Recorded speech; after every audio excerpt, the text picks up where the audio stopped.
Technology, as we already know, has been evolving at a much accelerated rate. One thing is new till it's immediately obsolete by the next one that drops and programmed into the ever-growing system that sets up and replaces.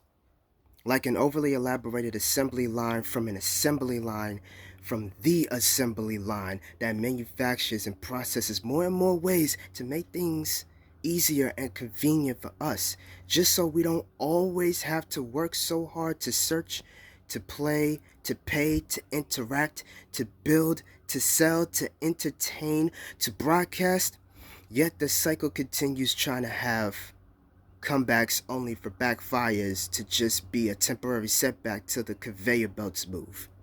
For every hack in each back door, in the dark web, every facial recognition of wrongfully accused or highly favored due to bias, every deep fake faces and voices slowly becoming more convincing, every development to make fantasy feel real, every form of contact meant to connect us feels more disconnected, every manipulative tactic to serve political purposes in award shows, any form of working with the tech, responsibility and honesty, or misuse and discombobulation comes down to us and how we use the majority, if not all, the access we have to the world wide web of either freedom or entrapment.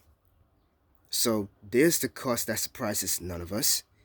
Given the direction we're headed in, it all depends on our words and actions. Speaking of which, in terms of our actual human interaction these days, where to begin? Well, how about we still talking, debating on climate change being real, as if the effective weather conditions and rising waters isn't proof enough, and yet another round of shootings that at this point no one's safe, none of us are safe if we're not careful. We still have variants and viruses and influenzas, oh my. If I seem so desensitized right now, it's because of this. If it ain't one thing, it's another, or as if one previous thing wasn't enough. Train derailment and hazardous chemicals that once again could be a danger to us if the situation isn't contained till we have more info. The Super Bowl ads, the TV spots, the halftime show, and the game itself, the results may vary. Then the Chinese balloons that was said to surveil the US when really it's spycraft that might as well have been weapons of mass destruction, while the US gets blamed for the same thing.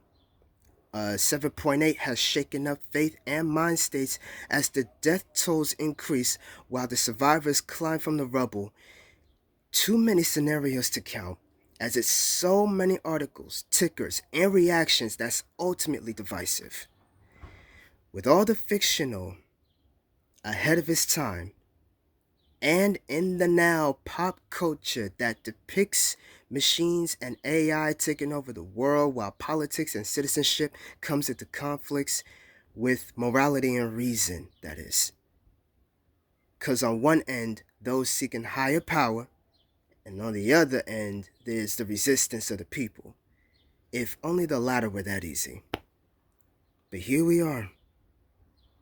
Realistically speaking, I would just say that taking precautions sounds like an understatement that had to be repeated anyway. To stay safe and to be aware of all surroundings. Being mindful of the decisions made, because whatever any of us want to do, have to do, we got to be able to have these conversations. It is something of important community prominence.